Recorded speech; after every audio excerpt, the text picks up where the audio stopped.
या बातमीचे प्रायोजक आहेत हॉटेल बडे पीर। आता मटन व चिकन बिर्याणी फक्त 60 रुपयात। आमचा पत्ता लक्ष्मी मार्केट विजापूर वेस्ट आणि दुसरी शाखा मुस्लिम बादशाहपेठ सोलापूर।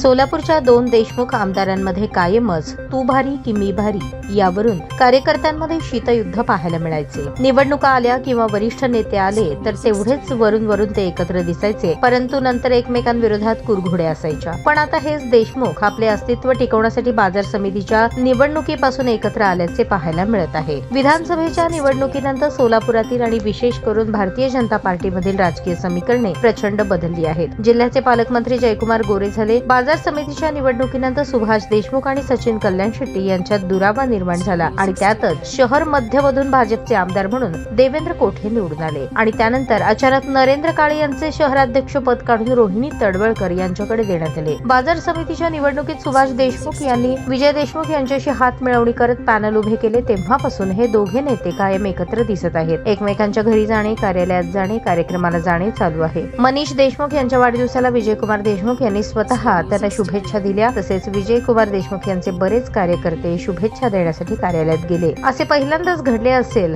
नंतर सुभाष देशमुख यांनी दिवाळीचा फराळ कार्यक्रम आयोजित केला, तेव्हाही विजय देशमुख यांचे समर्थक कार्यकर्त्यांनी फराळाला आवर्जून उपस्थित लावली। तसेच सुभाष देशमुख यांच्या लोकमंगल सामूहिक विवाह सोहळ्याला सुद्धा विजय देशमुख समर्थक कार्यकर्त्यांचा पुढाकार दिसून आला। एकीकडे विजय देशमुख यांच्यासह त्यांचे समर्थक सुभाष देशमुख यांच्यासोबत मनापासून एकत्र झाले असताना दुसरीकडे सुभाष देशमुख यांच्या कार्यकर्त्यांमध्ये मात्र कुचडे राजकारण दिसते।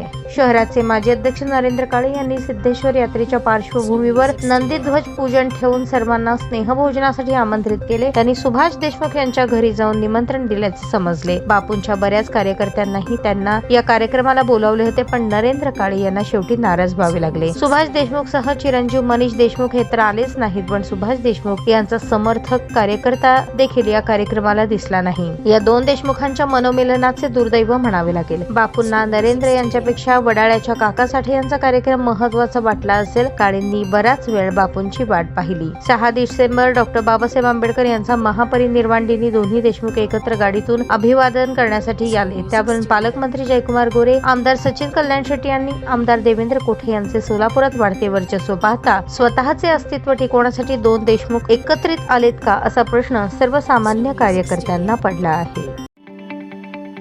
ताज्या बातम्या पाहण्यासाठी प्राईम महाराष्ट्र न्यूज चॅनलला सबस्क्राईब करा।